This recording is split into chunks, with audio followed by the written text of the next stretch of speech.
কাছে যাও, 2 রাকাত সালাতুল হাজতের নামাজ আদায় করো।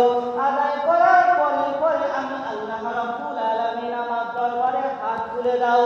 বলো রব্বানা যালামনা আনফুসানা ওয়া ইল্লাম তাগফির লানা ওয়া তারহামনা লানাকুনান্না মিনাল খাসিরিন।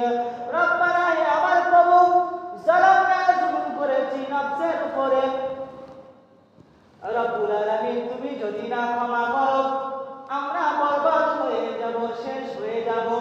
রব্বুল আলামিন, আমাদেরকে ক্ষমা করে দিন।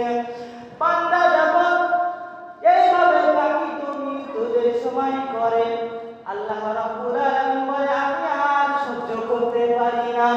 বান্দার চোখের পানি পড়ার আগে তার জীবনের গুনাহ খাতাকে আমি আল্লাহ রাব্বুল আলামিন মাফ করে দিই। বলুন না সুবহানাল্লাহ।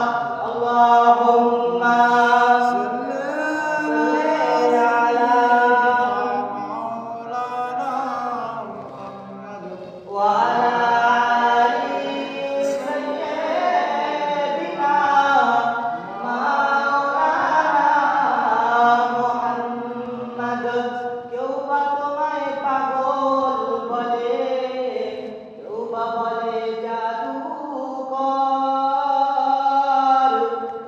কেউ বা তোমায় পাগল বলে, কেউ বা বলে জাদুকর।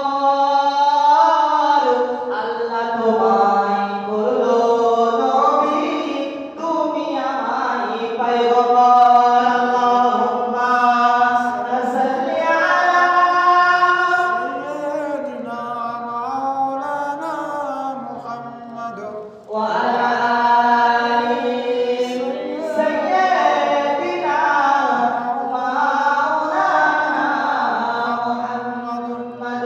বাপজি ভাইরা, আমার যে কথা বলছিলাম, এই সবে বরাতের রাতে অনেক পুরনো ক্রিমিনালকে আমার আল্লাহ রাব্বুল আলামিন ক্ষমা করে দেন। বড় বড় গুনাহগারকে ক্ষমা